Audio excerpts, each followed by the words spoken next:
oficial.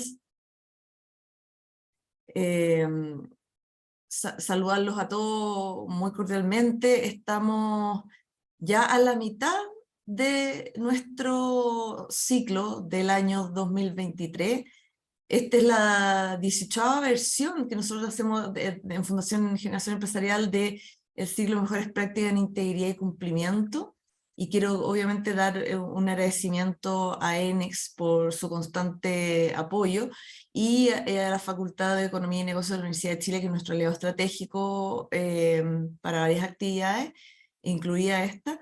Y bueno, quiero recordarles a todos los de ustedes que puedan dejar sus pantallas encendidas, nos encanta verlo, pero especialmente los micrófonos en silencio para que no se produzcan acoples de sonido. Y como les estaba contando, el tema que vamos a ver hoy día con nuestro expositor Héctor Osorio tiene que ver con la prevención de los fraudes, los riesgos al compliance y cómo este contexto, el mapa de riesgo, las proyecciones y cómo actuamos al respecto afecta o no nuestra capacidad realmente para cumplir. Si nos vamos al ámbito de las buenas prácticas, la gobernanza corporativa, bueno, vemos que es lo que es realmente el compliance. Es todo lo que hacemos, todo lo que organizamos en torno a nuestras organizaciones para mitigar riesgos operacionales, riesgos legales, riesgos de personas, y cómo vamos midiendo el cumplimiento de estas normas, ya sean de la legislación, de nuestros protocolos internos, y todo esto en miras de evitar potenciales daños. O sea, nosotros siempre hablamos de cómo construimos una cultura de integridad, pero esto también tiene que ver con eso. La cultura de integridad no solamente es hacer las cosas bien, sino que es qué tipo de mecanismo y qué forma de pensar tenemos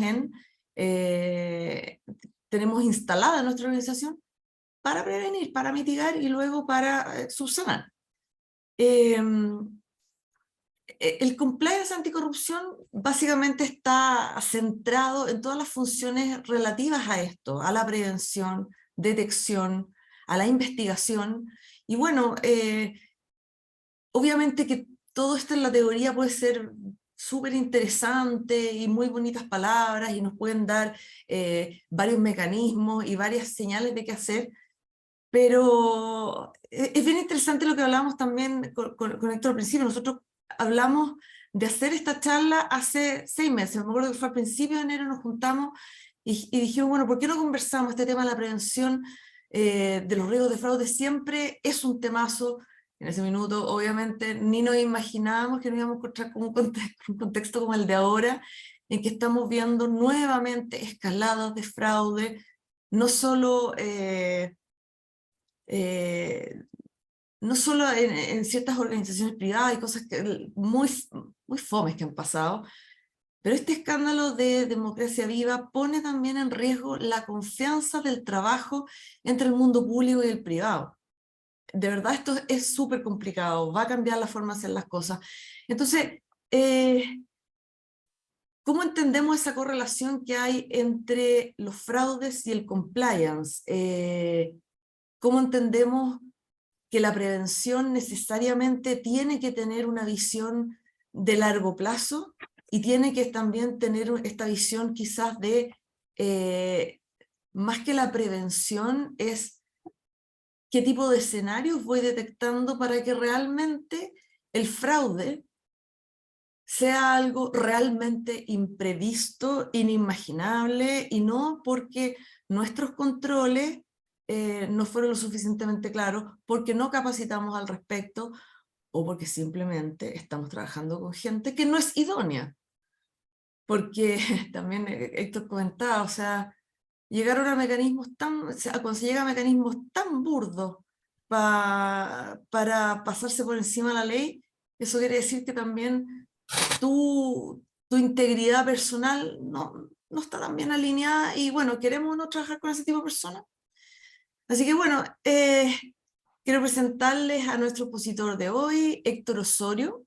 Él es socio de PKF Chile Finanzas Corporativas y es especializado extensamente en análisis financiero, valoración de empresas, prevención de lavado de activos, ha sido asesor de muchas organizaciones, tanto nacionales como extranjeras, y participado de diferentes procesos de fusiones y adquisiciones, organización también de unidades que podríamos llamarlas de inteligencia financiera en diferentes instituciones, el análisis de contextos económicos y políticos, y bueno, proyecciones de este tipo de cosas. También él ha trabajado durante muchos años como académico en el Magíster de Economía en la Universidad de Chile, también en la Universidad Adolfo Ibáñez, no, en la Universidad Adolfo Ibáñez. Ahí está, sí. Sí, ahí se produjo la disonancia inmediata. Pero además Héctor es magíster en Ciencias Militares de la Academia de Guerra del Ejército, también magíster en Finanzas de la Universidad de Chile, eso sí. Y magíster en Economía también de la Chile, por eso. Claro, ahí está, claro. Pero él en su formación inicial es contador auditor de la Universidad de Concepción.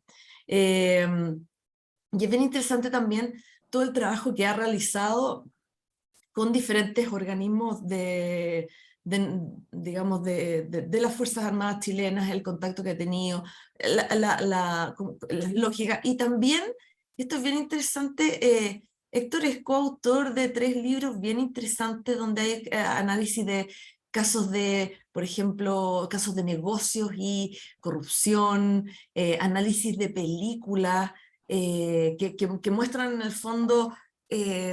bueno, las películas son las películas, pero siempre sabemos que la realidad supera la ficción, así que bueno, Héctor, aquí tenemos un montón de temas interesantes que comentar. Muchas gracias por haber aceptado nuestra invitación y ya te dejo la palabra para que puedas empezar a realizar tu exposición. Ok, Francisca, muchísimas gracias a ti por invitarme. Para mí es un placer y un privilegio. También agradezco al equipo de profesionales de la Fundación que me han ayudado en los aspectos operativos de generar esta presentación.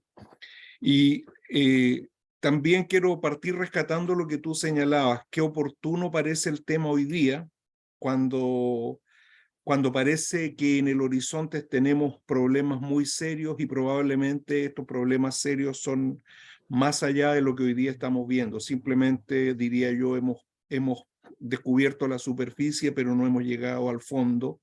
Y una de las formas de luchar contra el fraude, una de las formas de evitar que nos suceda algo malo es entendiendo el fenómeno.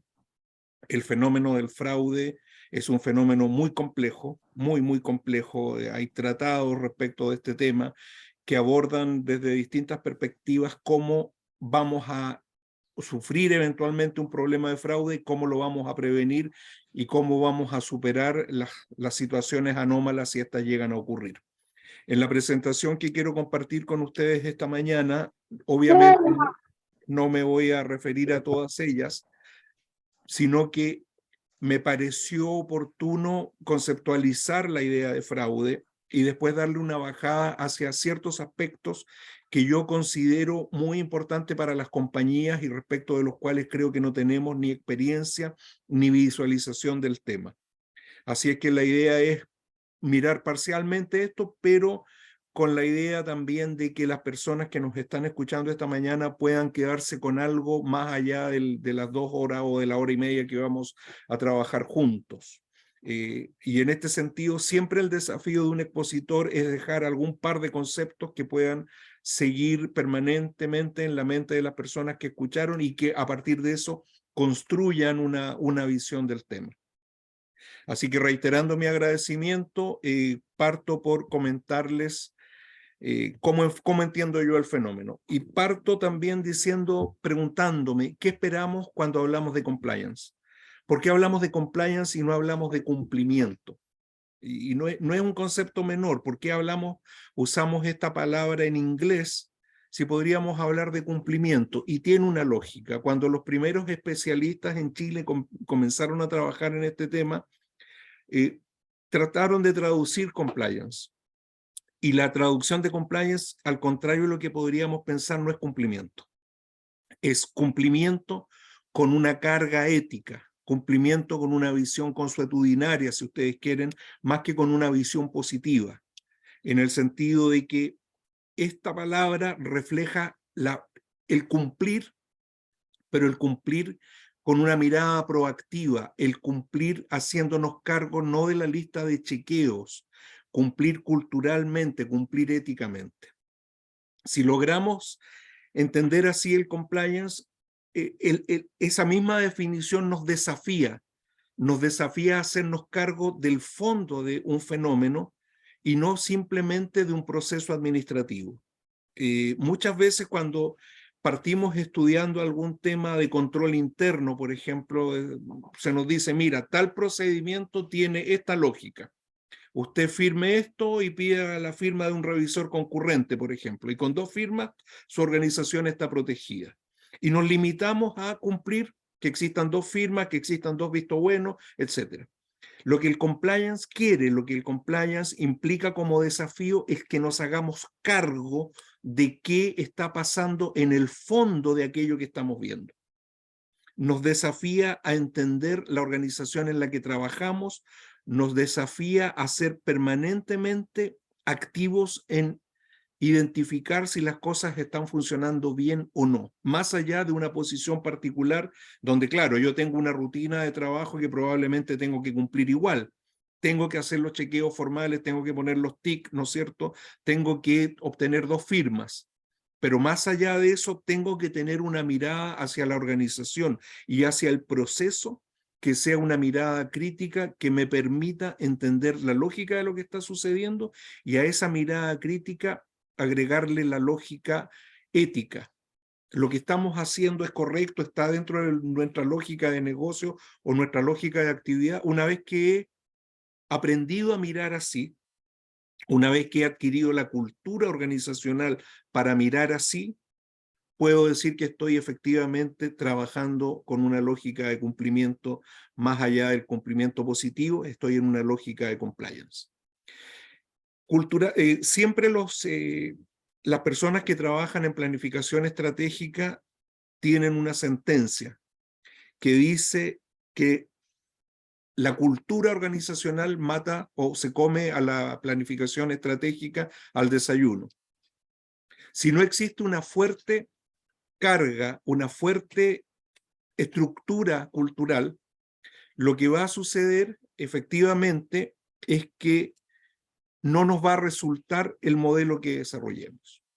Por lo mismo, ¿cómo relacionamos compliance y gobierno, compliance y governance? Lo hacemos generando un proceso de conducir, de gobernar la organización, conduciendo desde el punto de vista ético. Y eso va a implicar una serie de cosas que debemos hacer para que el modelo funcione. Además, hoy día enfrentamos nuevas amenazas en términos de cumplimiento y de riesgos de fraude. Específicamente, en el riesgo de fraude existen nuevas amenazas que yo asocio con, por ejemplo, la cuantificabilidad de las cosas. Algunos han traducido el accountability como rendición de cuentas. No, el accountability es cuantificabilidad. ¿Cómo podemos hacer que las cosas que hacemos se cuantifiquen? Mientras no podamos hacerlo, la posibilidad que tenemos de controlar es muy limitada. Yo puedo rendir cuenta y contarle que fui, que vine, que volví, que tuve la mejor intención, que soy bueno, que soy ético, que soy especialmente sensible, todo lo que ustedes quieran, pero en la medida en que no logro ponerle números a eso y decir, mira, yo soy tan bueno como esto y me he superado desde este punto a este punto, lo que estoy generando es un espacio de riesgo de fraude. Yo soy bueno, por lo tanto ustedes no me exijan 2 firmas, exijan la mía, ¿no? No me exijan un monitor para que supervise la cuenta corriente, porque yo soy bueno y ético, y soy especialmente bueno y especialmente ético. Así que con mi firma debiera bastar. Si los convenzo de eso y no genero junto con eso elementos de cuantificabilidad, es un riesgo que yo veo como un riesgo emergente, como una amenaza emergente para el fraude, para un escenario de fraude. ¿Y a qué me refiero? Insisto, en que tenemos que cambiar el discurso que hoy día pareciera estar vigente en muchas organizaciones de esto de la bondad versus la cuantificabilidad, la forma objetiva de medir. Segundo, creo, y puse cuantificabilidad, que no es una palabra reconocida, no sé si la inventé, pero creo que si no la inventé estoy cerca de eso, justamente para llamar la atención respecto de esto.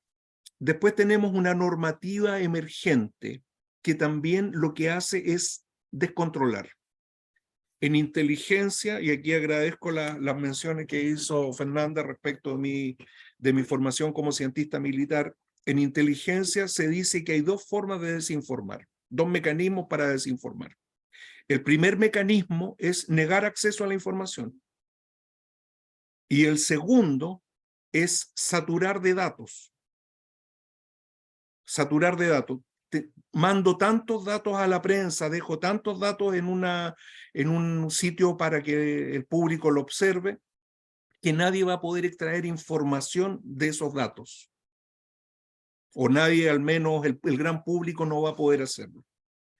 Estoy llenando de datos y estoy desinformando. Hoy día, la normativa, especialmente todo aquello que dice con la relación con la ley 20.393, pasó o está por pasar de 15 o 16 delitos en el catálogo a 300 actividades que pueden ser objeto de requerimiento de la normativa. ¿Con eso qué estamos haciendo? ¿Estamos controlando más? No, estamos descontrolando. Si yo tengo un esquema para controlar 15 escenarios y esos 15 escenarios pasan a 300, a 400, a 500, no voy a tener capacidad de controlar. Entonces voy a tener una estructura que facilita el descontrol, facilita el desorden. En el caso de las fundaciones, por ejemplo, y por poner un ejemplo contingente, si una fundación no tiene un buen gobierno interno y jugamos el juego de que tenemos un ideal tan superior que no vamos a gastar la vida en controlarnos, lo que estamos haciendo es descontrolarnos. Y también hay un ámbito de fraude corporativo, que es en lo que voy a concentrar para tener ejemplo de trabajo, donde hay fraudes en relación a las personas, por ejemplo, organizaciones con empleados fantasmas, en las operaciones, ¿no es cierto?, donde tenemos muchas formas de contar cosas que no están pasando, en finanzas, ¿para qué decir?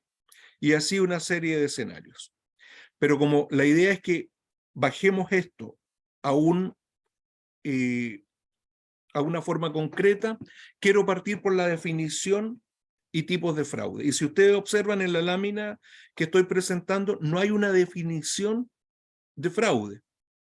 ¿Y por qué no hay una definición de fraude? La verdad, no porque se me haya olvidado ponerla, sino porque quiero que aquí nos tomemos 10 segundos y pensemos cómo entendemos cada uno de nosotros el fraude. ¿Por qué no puse la definición?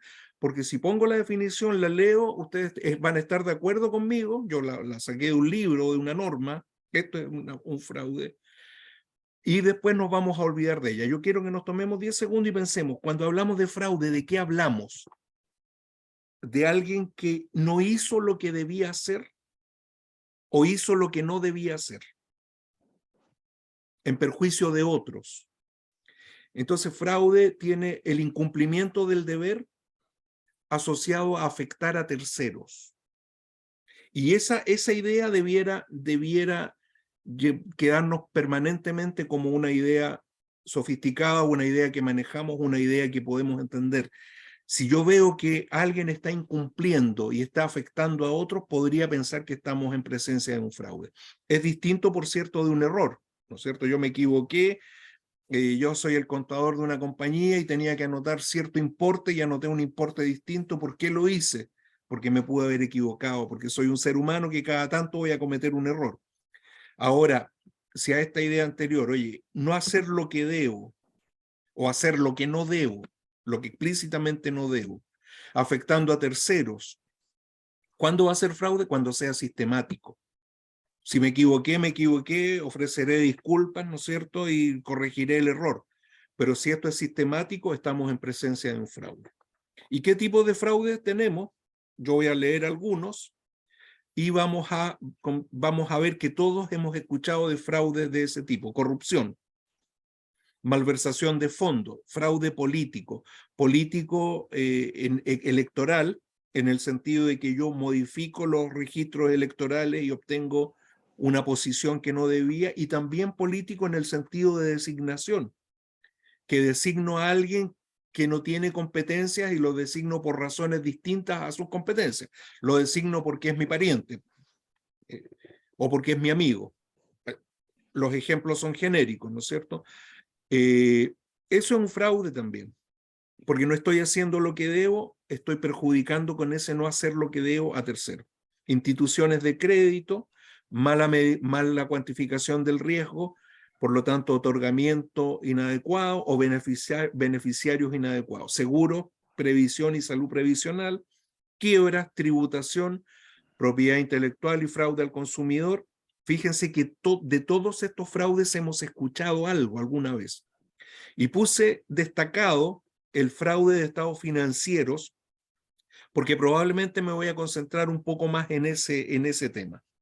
¿Y por qué me voy a concentrar en ese tema? Porque creo que es aquel que puede resultar más interesante en el ámbito corporativo y puede ser más útil en la medida en que podemos verlo también como una instancia de prevención más fácil de aplicar. Y aquí lo que voy a mostrar a continuación es una idea genérica. Estoy a propósito no avanzando la página, así que no se preocupen. Los especialistas en fraude rescatan una idea de los bomberos. Los bomberos dicen que para que exista un incendio deben simultáneamente darse tres condiciones: que exista un combustible, un detonador y oxígeno. Ese es el triángulo del fuego. Bueno, en fraude, en la teoría, en el estudio del fraude, se dice que para que el fraude se produzca, tiene que generarse un triángulo también, que es un motivo para defraudar, la oportunidad para que se defraude y la racionalización.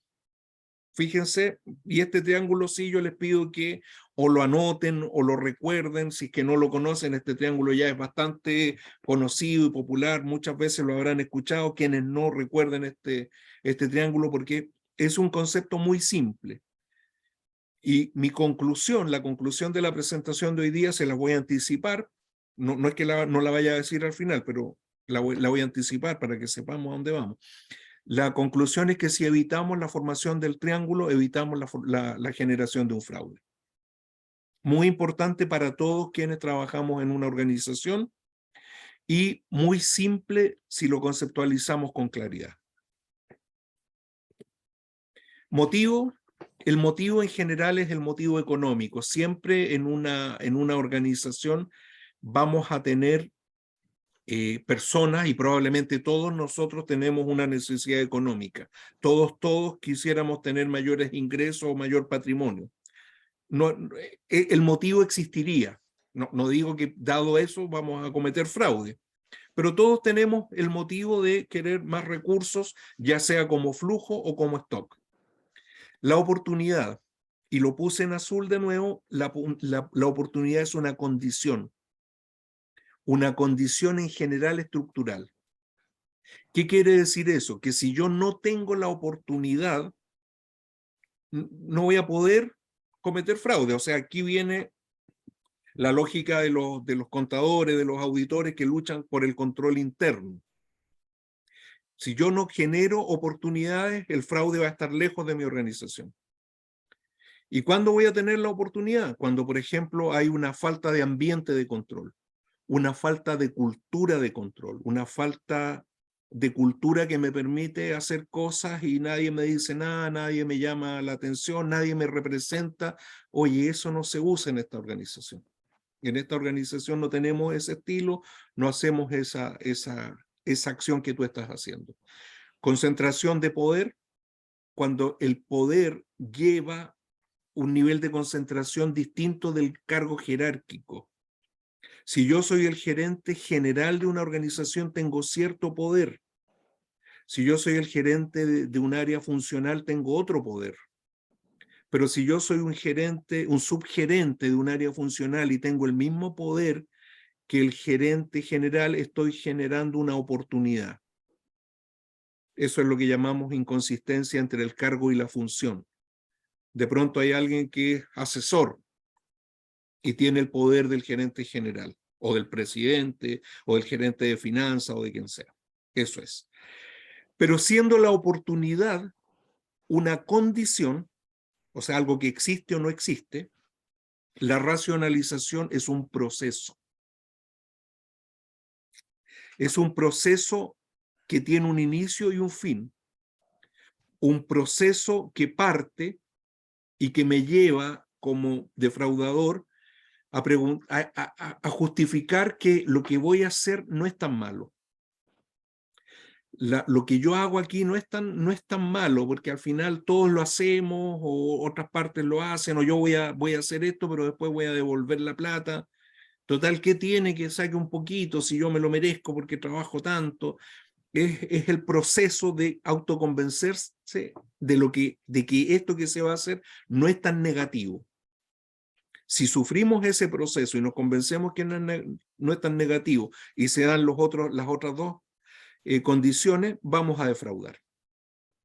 Y aquí yo les decía, en la oportunidad, el control interno de la firma, el control interno de una empresa lucha porque la oportunidad no exista, porque las cosas estén segmentadas, segregadas adecuadamente, porque no se puedan dar condiciones para que se produzca el fraude. La racionalización no la ven en general la gente que estudia el control interno. ¿Quién la tiene que ver? El sistema de valores corporativos, la cultura. La cultura de la organización es la que me dice, oye, acá estas cosas no se practican.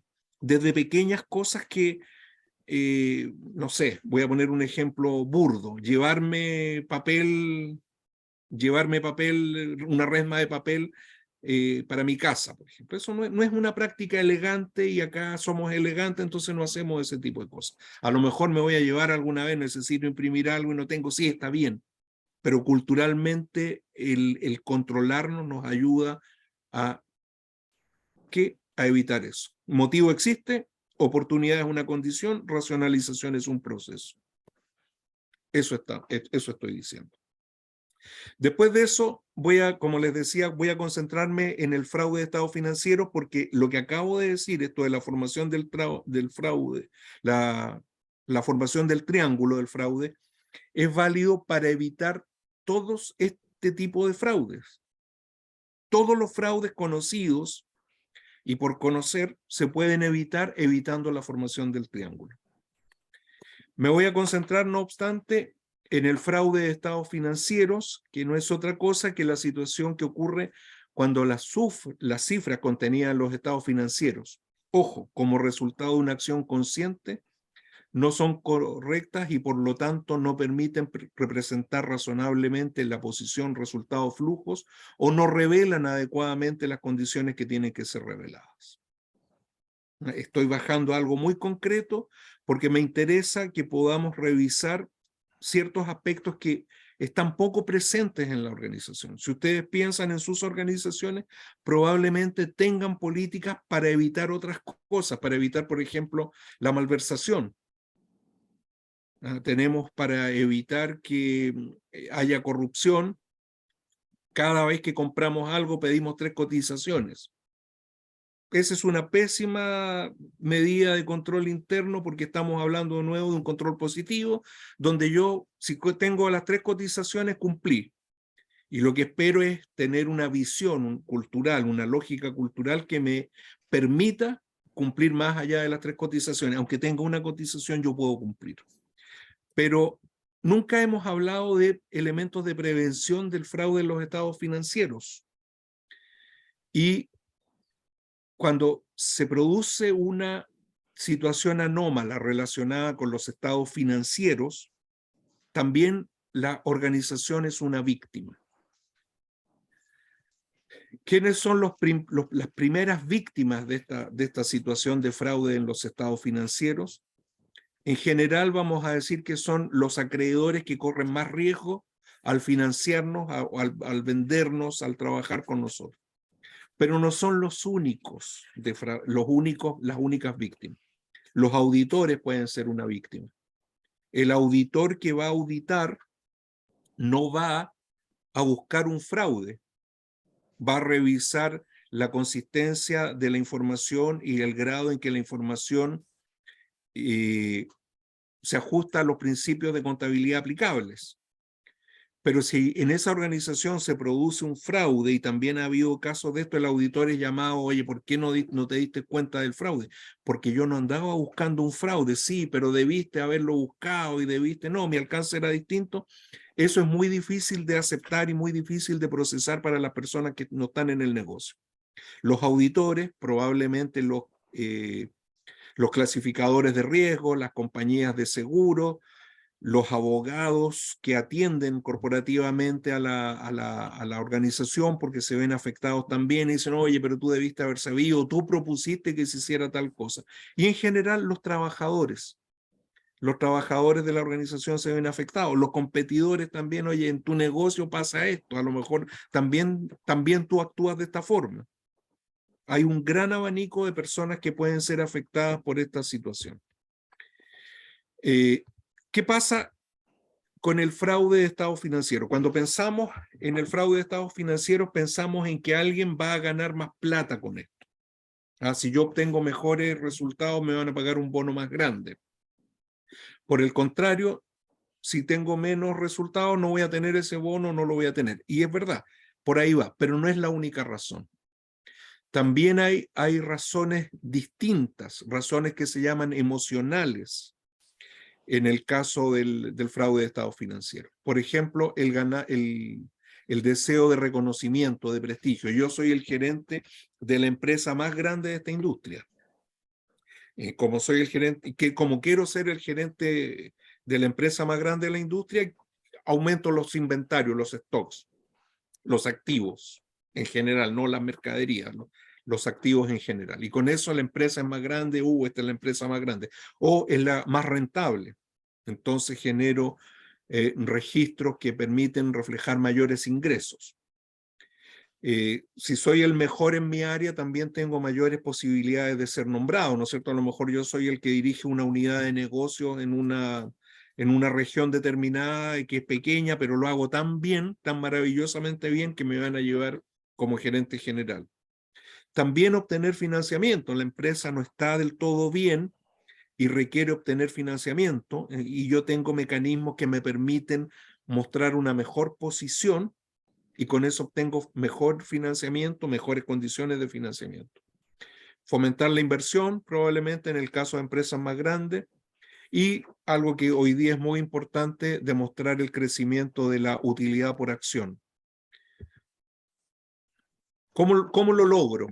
¿Cómo lo logro? ¿Cómo yo, defraudador de estados financieros, puedo efectivamente lograr que se muestre, que se generen mejores resultados? Ingresos ficticios, omisión de pasivos y gastos, no contabilizo ciertos pasivos, diferencias temporales, eso a lo mejor es muy contable, pero básicamente se refiere a que yo anticipo ingresos o postergo gasto, postergo el reconocimiento de un gasto, entonces la utilidad de este año va a ser más grande porque yo el gasto lo voy a reconocer recién en 2024. Y a lo mejor el gasto de 2024 lo tiro a 2025 y así sucesivamente. Revelaciones inadecuadas, por ejemplo. Yo digo, en realidad tengo una deuda con el banco X que voy a pagar en 5 años más, y no, la deuda la vence el próximo año. Y hoy día renovar está siendo caro.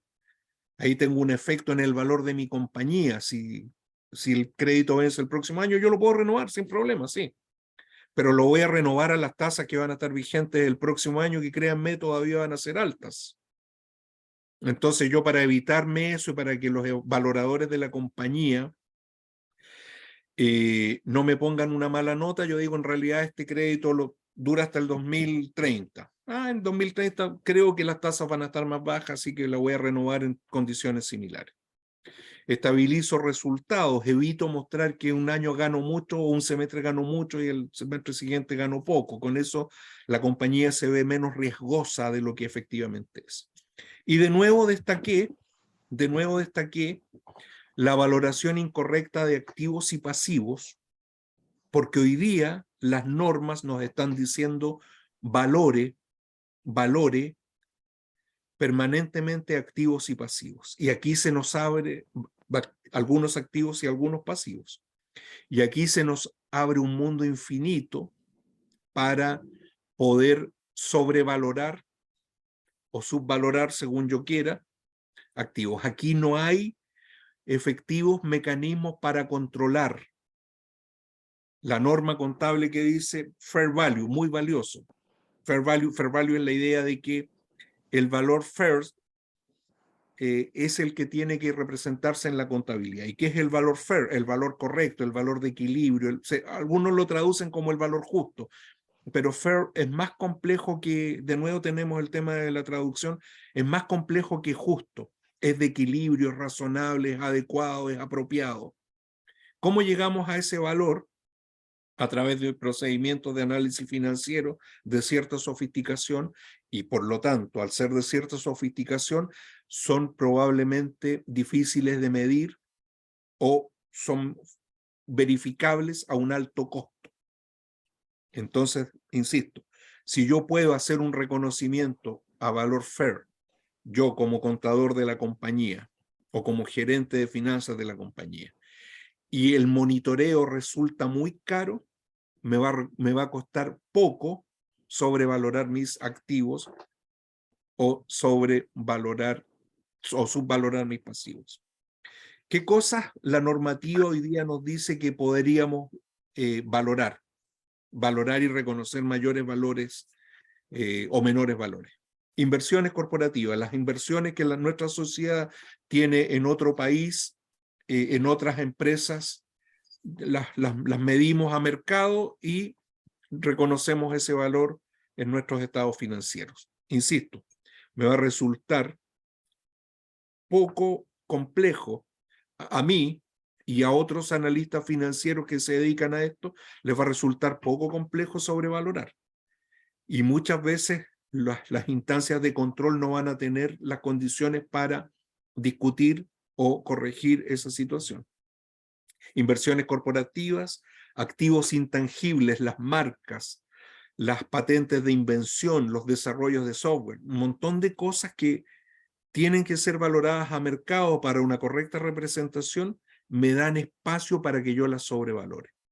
Los goodwill, estos son las sinergias en el fondo, las sinergias que se produjeron cuando yo compré. La valoración de deudas estructurales. Muchas veces emitimos un bono o las compañías más grandes emiten un bono o tienen préstamos estructurales que también podrían ser reconocidos a valor de mercado. Y ese reconocimiento a valor de mercado implicaría un ejercicio que de nuevo es complejo de hacer. Provisiones. Hoy día la normativa contable nos está llevando a que las provisiones sean bastante complejas. Y si son bastante complejas, la posibilidad de buenas provisiones quedan limitadas a un número pequeño de profesionales que las pueden hacer. Eso va a implicar que tenemos un ámbito del cual hacernos cargo. Y coberturas, que esto ya es probablemente propio de las compañías de previsión, salud previsional, AFP, etcétera. Porque también están medidas a través de sistemas muy complejos que no están desarrollados adecuadamente o profusamente en la profesión contable y en el ámbito de los analistas financieros. Estoy mostrando un ámbito. Quiero mostrarles las alertas tempranas que nos podrían ayudar a controlar esta situación. Porque ¿de qué se trata? ¿De qué se trata? De que tengamos una visión, de que tengamos una capacidad de observar más allá de lo evidente. ¿Y qué debiera llamarnos la atención respecto de esto y a lo mejor respecto de todos los fraudes potenciales? Consistentemente, reportes tardíos. Cuando en una organización los reportes son tardíos, dificultan que los auditores externos, que los auditores internos, que los revisores de cuenta, que los analistas de riesgo, que la Contraloría pueda mirar. Porque tiene poco tiempo, o sea, me lo apruebas o la compañía no reporta y nos pasan una multa, entonces te los apruebo. Cuando las ganancias de la empresa están sistemáticamente bajo o sobre el promedio de la industria. Si sistemáticamente nosotros ganamos más plata que la industria, a nivel de indicadores, probablemente a nivel de rentabilidades, de márgenes, o somos muy buenos, o tenemos una forma de contabilizar especial. Es un ámbito de mirar, un ámbito para mirar. Compañías descentralizadas y sin mucho monitoreo, que cuando las compañías son muy grandes y nadie las controla y cada jefe de local hace lo que quiere, se nos genera una alerta temprana. Cuando a los auditores, y debo decir aquí a los clasificadores de riesgo, a los analistas financieros, les cuesta mucho comunicarse con la administración, y la administración es agresiva y no los atiende cuando dice que los va a atender, etcétera. Eso nos llama la atención. Debiera llamarnos la atención. Muchas dificultades para contabilizar el cierre de situaciones periféricas. Eso, oye, tenemos una empresa en Ecuador y cada vez nos cuesta más cerrar la empresa en Ecuador y nos llegan los datos 10 minutos antes que entremos a la Comisión para el Mercado Financiero. Estamos hablando de algo malo. Importantes transacciones o ajustes difíciles, poco relacionados con el giro. Como dice el próximo bullet, inusuales transacciones, algo que no tiene nada que ver. Somos una panadería y compramos, o una cadena de panaderías, y compramos una firma de zapatos, por decir algo. ¿Por qué? ¿Por qué hicimos eso? ¿Era tan buen negocio? ¿Nos vamos a cambiar de giro? ¿Qué lógica tiene? Y lo que ya dije previamente, que los administradores entablan disputas con los auditores, los analistas, los clasificadores de riesgo, etc. Pero como estamos para prevenir, ¿cómo vamos a prevenir? Vamos a prevenir reduciendo, conociendo, controlando el motivo que fomenta el fraude, en este caso a los estados financieros, reduciendo la oportunidad para cometerlo, reduciendo la racionalización del fraude. Reducir la oportunidad significa que las personas que trabajan en control interno actualicen permanentemente sus manuales de procedimientos, busquen brechas. Fernanda ya nos hablaba de las matrices de riesgo, tienen que estar actualizadas, tenemos que estar permanentemente, no esa lógica de que lo hicimos el año 20 y de ahí va a durar para siempre, no, hay que estar permanentemente monitoreando.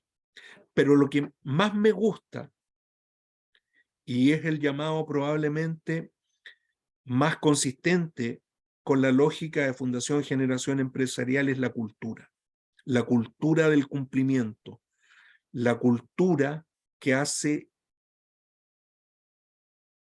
menos probable que cometamos un fraude si desde pequeñas cosas vamos autocorrigiéndonos. Al iniciar la presentación, o previo al inicio de la presentación, conversábamos también con el equipo de la Fundación sobre lo fácil que es que un fraude contamine a una organización. Que cuando vemos un hecho anómalo y ese hecho anómalo no se corrige, la organización en general empieza a tomar esa mala práctica. Si yo veo esto y no se corrige, en algún momento también lo voy a hacer. Y lo difícil que es revertir esa situación. Por eso, por el elemento cultural, tenemos que luchar todos los días. Todos los días. Y cuando llegue alguien probo y alguien que motive, no va a ser tan efectivo como cuando llegue una persona que no sea proba. Ahí hay una asimetría de la cual tenemos que estar conscientes para poder luchar contra eso. Lo estamos haciendo. Lo que hace la Fundación con invitarnos a compartir estas reflexiones es eso, es fortalecer la cultura. Finalmente, en esta lámina, para evitar el fraude, en general tenemos que evitar la formación del triángulo. Evite la formación del triángulo del fuego y no va a tener incendio. Evite la formación del triángulo del fraude y no va a tener fraude. Y con esta lámina, si termino, ya específicamente en los estados financieros, para evitar el fraude de estados financieros, el ambiente de control, cultura, controles de efectividad, el papel de los analistas, de los contadores, auditorías regulares, señales de la administración, entrenamiento y formación, insistiendo siempre en que no permitir la formación del fraude a través de una fuerte ética, un fuerte modelo cultural nos va a permitir ser una organización libre de esto. Muchas gracias, quedo atento a sus preguntas y comentarios. Bueno, muchas gracias, Héctor. Súper interesante los análisis porque, bueno, uno siempre lo que tiene que tratar de que cuando ocurren estas situaciones de fraude, de conflicto, de acciones antiéticas, uno más que decir, chuta, ¿cómo pasó esto? Es más bien, ¿qué no hicimos para prevenir? Porque sabemos que la naturaleza humana está expuesta a este tipo de situaciones. De hecho, ese triángulo que tú presentaste, nosotros lo usamos mucho en nuestros talleres de dilemas éticos, y lo que explicamos en esa dinámica es, bueno, ¿por qué las personas buenas cometen fraude? Porque no necesariamente estamos hablando de que personas inherentemente nefastas o que tienen, no sé, poco menos que el alma negra, van a hacer estas cosas, sino que es fácil pisar el palito. Sí, claro. Y este triángulo del fraude lo refleja. Estaba la oportunidad, lo racionalizaste, y la racionalización, pucha que hoy día la hemos visto en todos los medios con lo que está pasando. Y la gente pone una cara, o sea, se traga el cuento. O sea, no sé cómo ponerlo en las palabras técnicas, pero efectivamente la racionalización hace que esa disonancia entre haber hecho algo malo y que te hayan descubierto se reduzca. Entonces, cuando hablamos de construir también culturas de integridad, de prevenir y de realmente cómo podemos cumplir, acá hay un tema re importante. Bueno, recordar a las personas que nos vayan dejando sus preguntas a través del chat de la plataforma. A mí tengo un par que me han llegado por interno y quizás lo que más se relaciona con el grupo de personas que estamos trabajando constantemente relacionados con las áreas de prevención de delito, de cumplimiento, las gerencias legales, incluso también las áreas de auditoría, personas, sostenibilidad, finanza.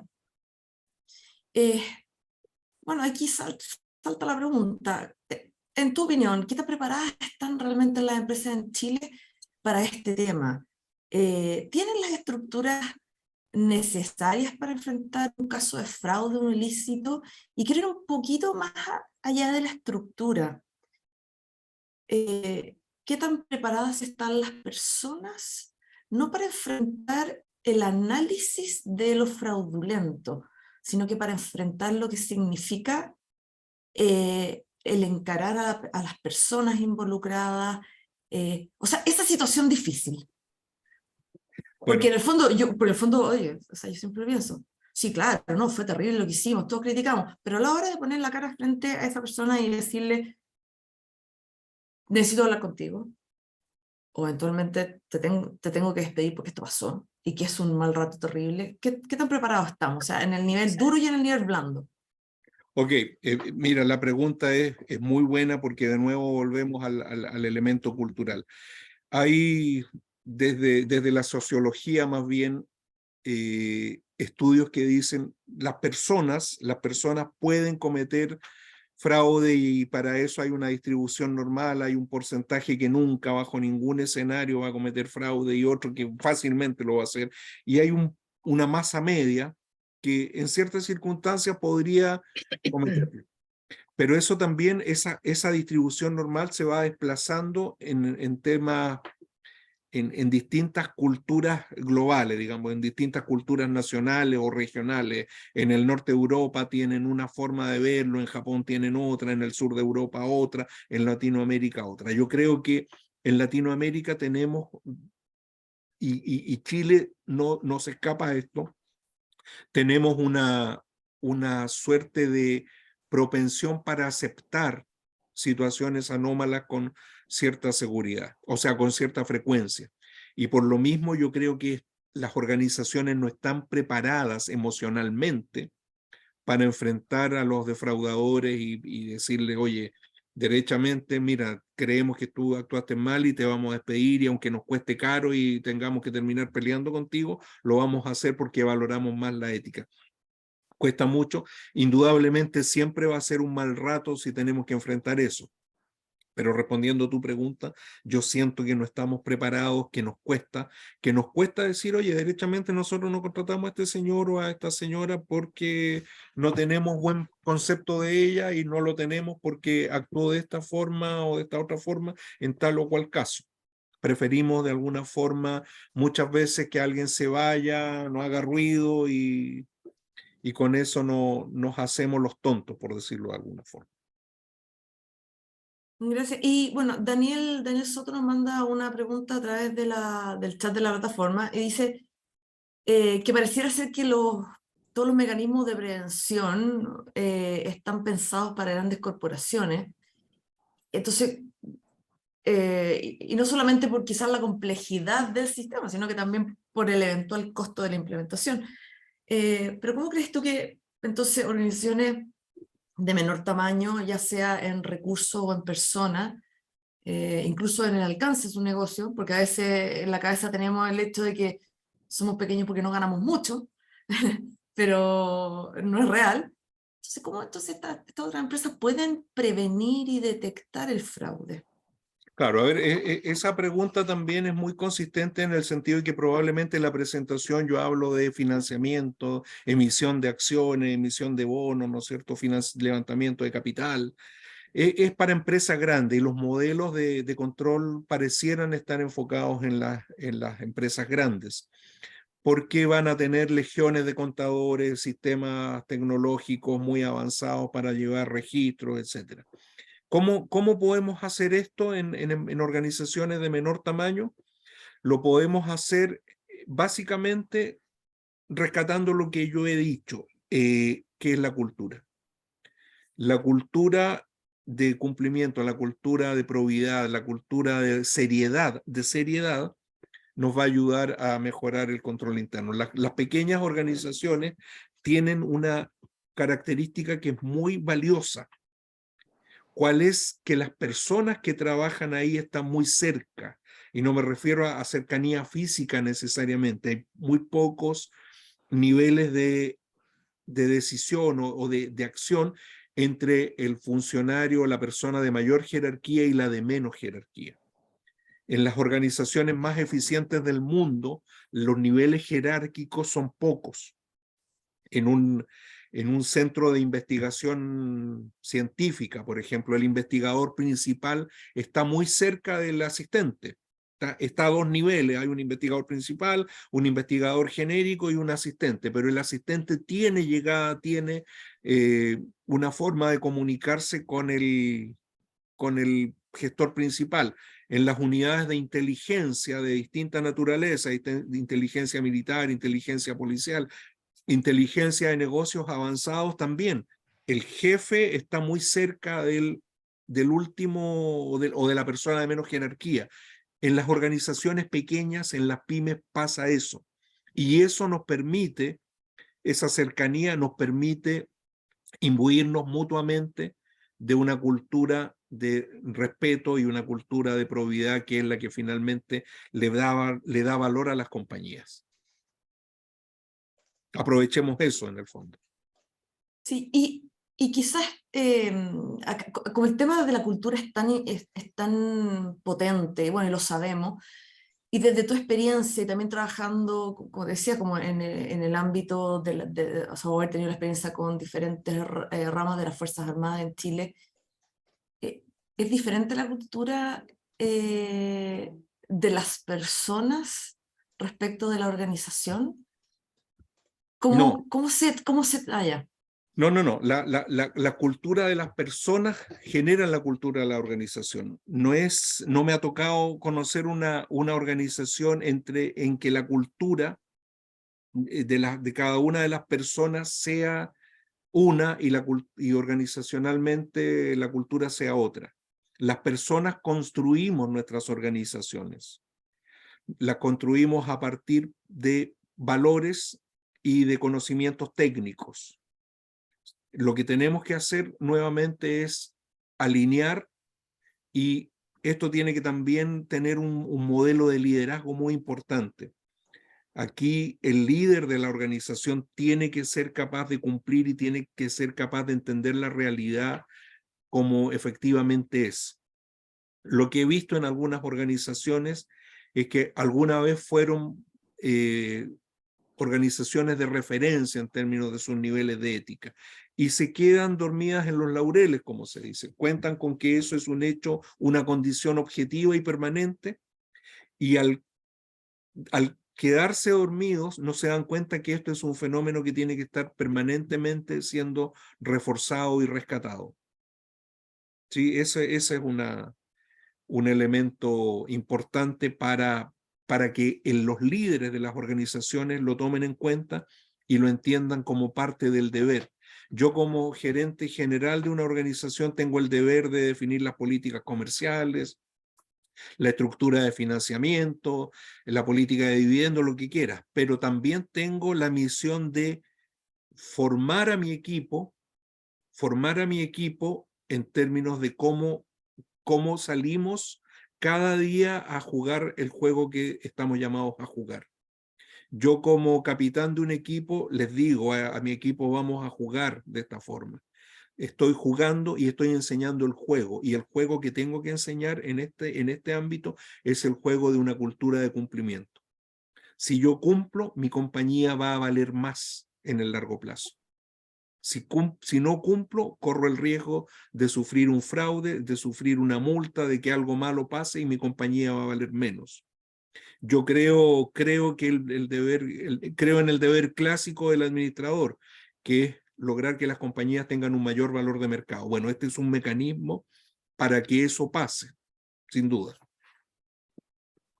Jessica Gómez pregunta, dice, si tú has visto que en general las áreas de cumplimiento tienen considerado en su rol gestionar los modelos de prevención de fraudes, o esto es más quizás algo que lo lleva el área de finanzas o eventualmente de riesgo. No. A ver, es bastante explícito que los manuales de prevención de riesgo tienen que ser gestionados por quien sabe del tema. Probablemente hay organizaciones donde los riesgos no son los riesgos de ocurrencia de situaciones anómalas, son los riesgos de carácter financiero, la volatilidad de los retornos. En esos ámbitos, probablemente las gerencias de finanzas tienen una cosa importante que decir, pero es una lógica distinta. Es una lógica distinta a la de los manuales de prevención, que tienen que ser manejadas por áreas proactivas de cumplimiento. Perfecto. Bueno, y Paulina Liando pregunta, ¿cómo crees que afecta en Chile para la realización de los fraudes la falta de la reacción social y la falta de liderazgo para señalar fuerte directamente la intolerancia a este tipo de actos? Bueno, Bueno, es que yo... sí, Oye, yo creo, aquí, sí, acá nos da tema para hablar constantemente, es difícil. sí, bueno, yo creo que efectivamente, lo decía, estamos en Latinoamérica y en Latinoamérica hemos vivido una cultura de aceptar cosas anómalas y las hemos propiciado de alguna forma.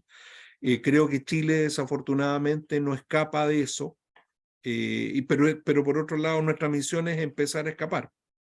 Nuestra misión es empezar a construir el modelo de control, el modelo de ética que nos ayude a superar esto, y también formar a las personas que van a liderar, en el sentido de que quien lidera la prevención de fraude tiene que ser una persona con seniority en el sentido de edad, de experiencia, de años en el ámbito, que pueda sin amilanarse,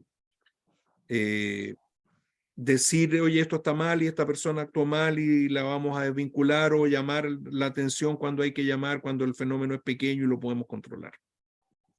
Sí, quizá, a mí me gusta harto esta pregunta de Paulina, porque también tiene que ver con cosas que a veces nos pasan desde organizaciones, y hago directa alusión a la misma fundación. Cuando observamos un comportamiento, por ejemplo, conflictivo, un eventual fraude, parece que en general las asociaciones de empresarios, los gremios, o incluso las mismas organizaciones tendemos a decir, esto es algo que está bajo investigación, nos cuesta levantar la voz si no tenemos todos los antecedentes a la mano. Aquí yo creo que hay algo de la cultura chilena que nos preocupa mucho o nos asusta mucho. O sea, yo no quiero decir condenar, porque condenar eso lo hacen los tribunales, eso lo hace justicia. Correcto. Pero ser más abiertamente Crítico. críticos y fuertes en decir, esto no está bien, esto no está Sí, bien. sí. ¿Y qué pasa? Que también lo hablábamos al principio, parece que es mucho más contagioso eh, eh, o es más fácil replicar conductas ilícitas que las buenas prácticas. Y eso, pucha, que hace la pega más difícil, no solo para nosotros como fundación, pero para todos ustedes, que su deber es ver cómo lo hacen dentro de sus instituciones para que las cosas funcionen bien.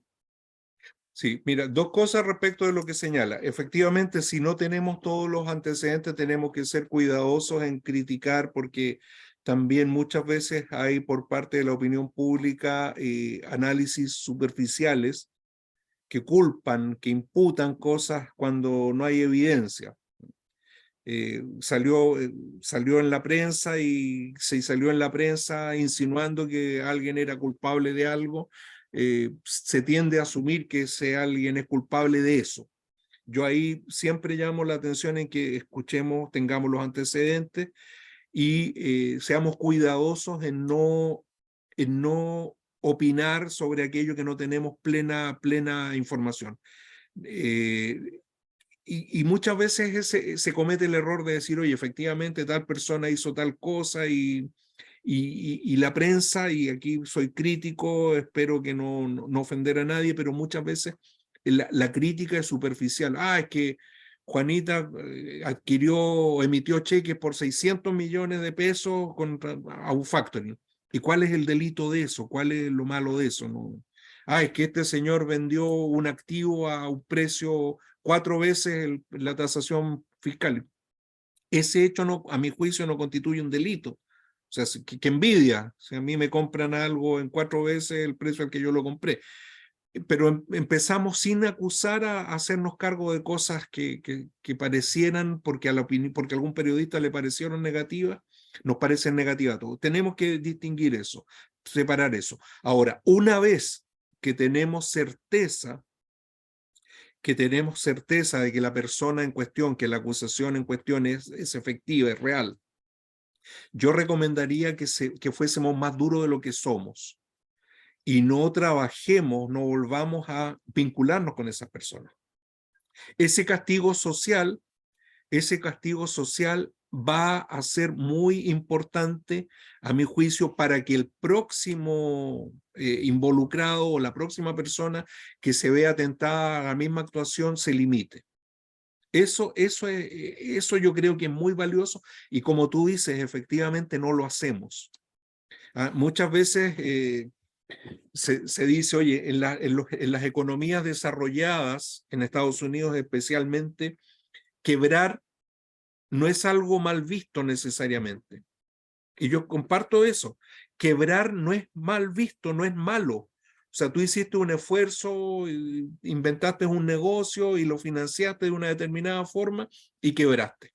Si tú quebraste por caso, ¿cómo se dice? En forma fortuita, Es parte del desarrollo económico, es parte de la problemática de los mercados. Pero si tú quebraste fraudulentamente, ahí debiera la sociedad, debiera el empresariado, los grupos profesionales, las personas que miran esto, ser más críticas de lo que hoy día estamos siendo. Eso es, si logramos eso, hemos dado un paso adelante. Sí, bueno, ahí hay un desafío de todos, pero es algo que efectivamente tiene un componente quizás de temor. ¿Será miedo a la represalia?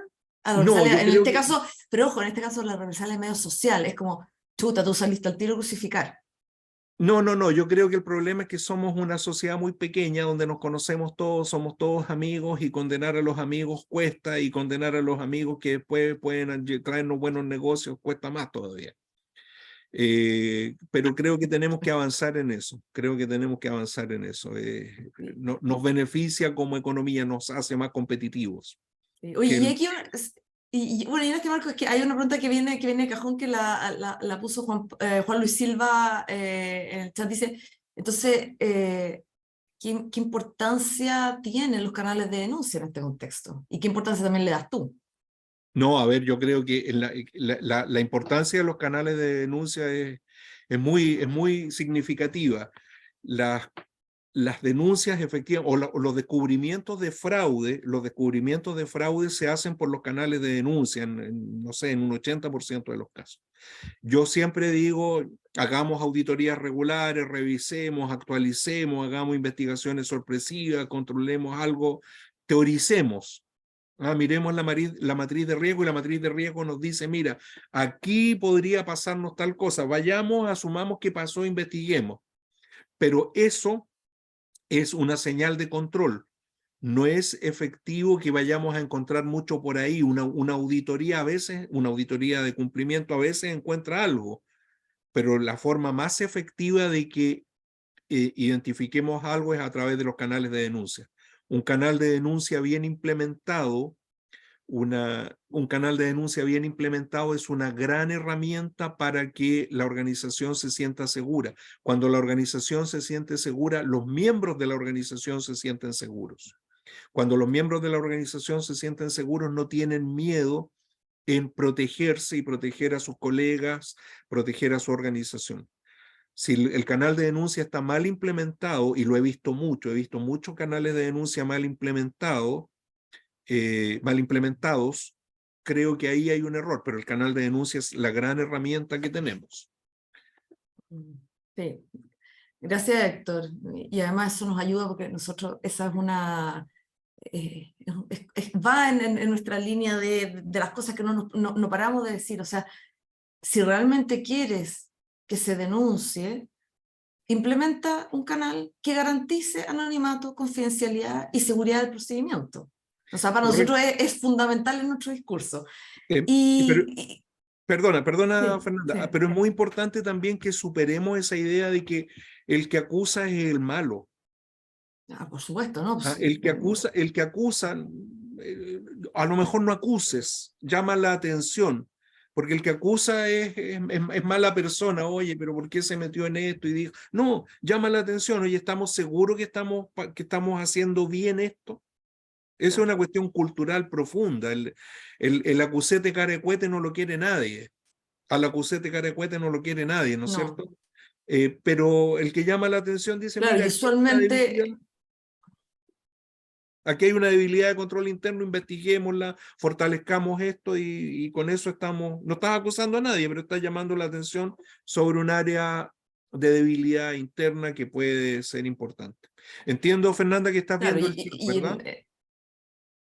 pero nos quedan tiempo para, tengo dos preguntas más que tenemos, bueno, tengo No, varias no, preguntas más, pero estamos súper bien, sí, estamos en 9:44, vamos a ir cerrando a las 9:55 para que todos a las 10 puedan seguir con sus agendas, pero es bien interesante lo que tú dices, claro, porque si nosotros asociamos el concepto de este fue el que acusó, que me encanta el acusete carecuete, no sé si todos aquí del público se acuerdan de ese concepto, porque parece que a era lo más mejor, a lo de nuestra mejor revelé mi edad. generación. Claro, se nos cayó el carnet, Héctor, pero en fin. Pero si eso lo vinculamos al concepto de la represalia, claro, a veces hace que se produzca un círculo bastante poco virtuoso en torno a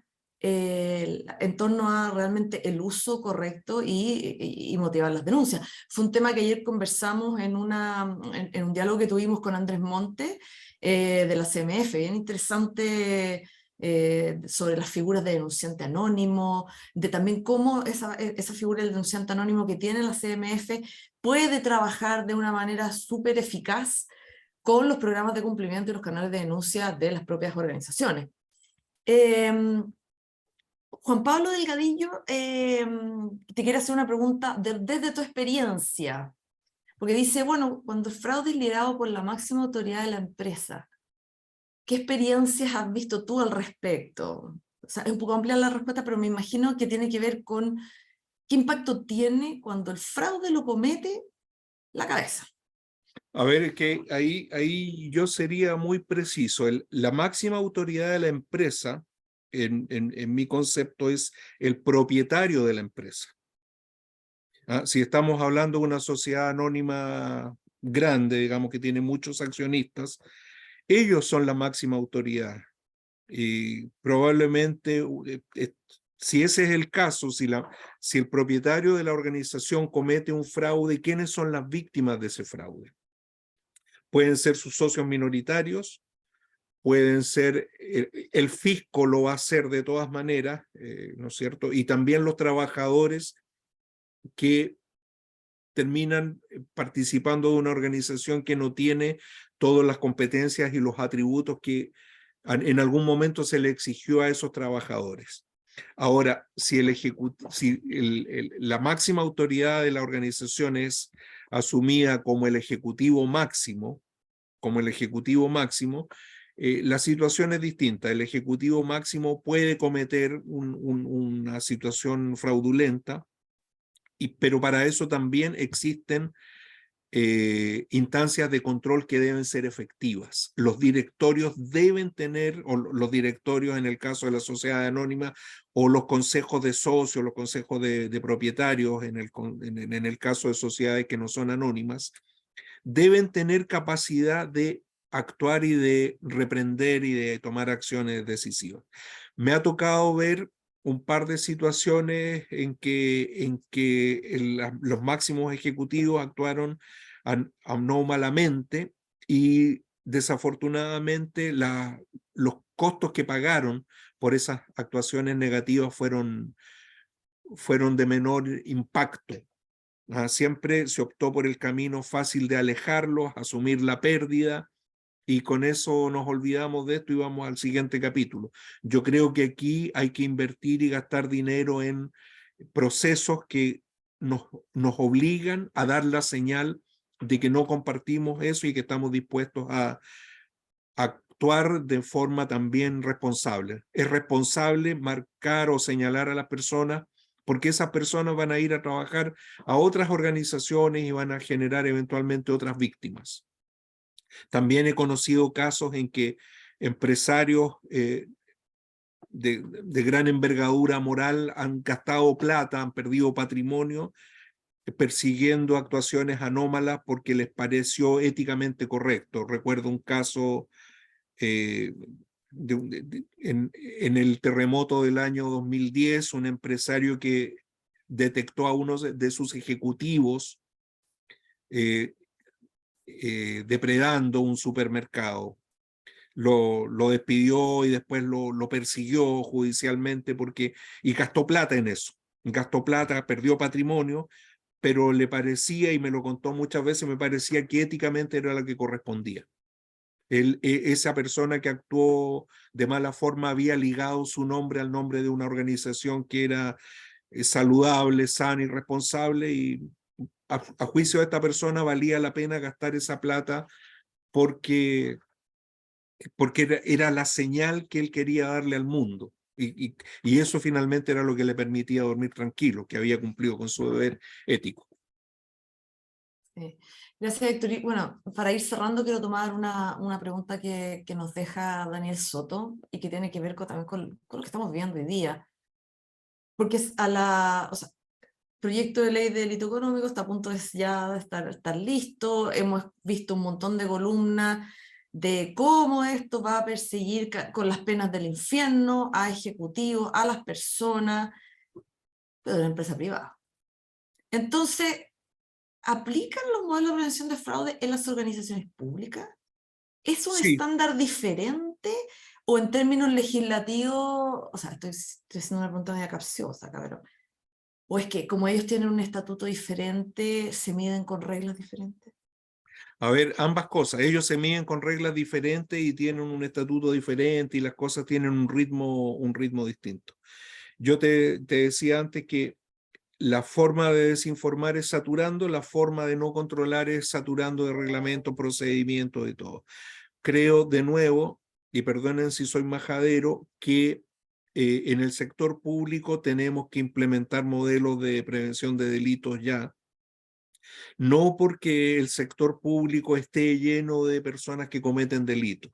Yo creo que efectivamente en el sector público hay gente muy honrada, que es muy productiva, que trabaja y que se esfuerza por hacer grande al país. Sin embargo, así como hay personas que no han cumplido, que no tienen estándares y que en la medida en que no se generen mecanismos de control adecuados, van a ensuciar, van a transformar al Estado en una instancia peligrosa.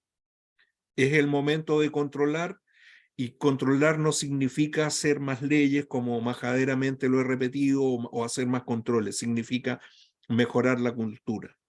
Cuando saturamos, por ejemplo, de funcionarios, y muchas veces ponemos funcionarios en lugares donde no se necesitan, estamos dando una señal de que aquí viene una fiesta y que el que no se aprovecha de la fiesta es torpe, por decirlo elegantemente. Una cosa que probablemente no dije y que siempre, o lo dije marginalmente, pero siempre quiero rescatar, es el valor de mercado de las empresas es mayor cuando tenemos un buen nivel de prevención, un buen modelo ético que limita la posibilidad de que cometamos fraudes. Eso, cuando vayamos a transferir la empresa o cuando la empresa vaya a crecer, va a ser muy valioso, porque ¿por qué valen más las empresas? Porque si efectivamente tenemos un historial de reputación intachable, eso se va a traducir en un menor costo de capital en el largo plazo. Y a lo mejor me estoy poniendo muy financiero, pero si el costo Pero es tu experiencia, porque tú trabajas en sí, sí, valorizaciones de sí, sí. empresas, entonces... El costo de capital va a ser menor, la empresa va a valer más. Mm. Invirtamos en esto, desarrollemos nuestras capacidades de control, desarrollemos una ética corporativa que nos llene de orgullo, porque con eso nuestra compañía vale más, la economía chilena vale más también. Sí. Bueno, muchas gracias, Héctor, y quiero, bueno, agradecerle a todos los presentes hoy día, interesantes conversaciones. Y como les digo, o sea, cuando conversamos con Héctor de hacer la conversación sobre este tema, fue hace 6 meses. O sea, me hubiera encantado que este tema fuera a ser más teórico, pero estamos viviendo un momento de fraude, de desconfianza, y nuestra sociedad necesita confianza. Entonces, cuando Héctor nos dice, invirtamos en hacer las cosas bien en nuestras organizaciones, no solo porque eso es lo que hay que hacer, sino porque finalmente redunda en un beneficio, que al final los accionistas y los propietarios lo van a valorar. Así que bueno, muchas gracias, Héctor, muchas gracias a todos los que nos acompañan hoy día, y por supuesto que a nuestro auspiciador Enex. Y comentarles que la siguiente sesión de este ciclo la tendremos el miércoles 27 de julio, online, con Jimena Hernández. Ella fue ex tesorera general de la República. Ahora ella también es miembro del directorio de Aurus, y también es miembro de una consultora de reputación corporativa. Ella nos va a hablar de el manejo de crisis y las experiencias desde el sector público y el privado. Y es bien interesante porque acá tenemos una persona que desde tesorería vio muchas cosas, tuvo que enfrentar muchos desafíos, y después tomó la decisión de incorporarse a una empresa como Aurus, que las vio verde, pero tomó decisiones al respecto, y conocer los casos de cómo se viven desde adentro, de pasar de una situación mala, de fraude, de ilícitos, hace que finalmente podamos rescatar lo más importante que queremos, es la sostenibilidad en la construcción de la cultura corporativa, que no siempre es un modelo ascendente, no podemos caer, pero el punto es que las metidas de pata no nos saquen de mercado, en palabras simples. Así que, Héctor, a todos, muchas gracias, nos vemos pronto. Muchas gracias.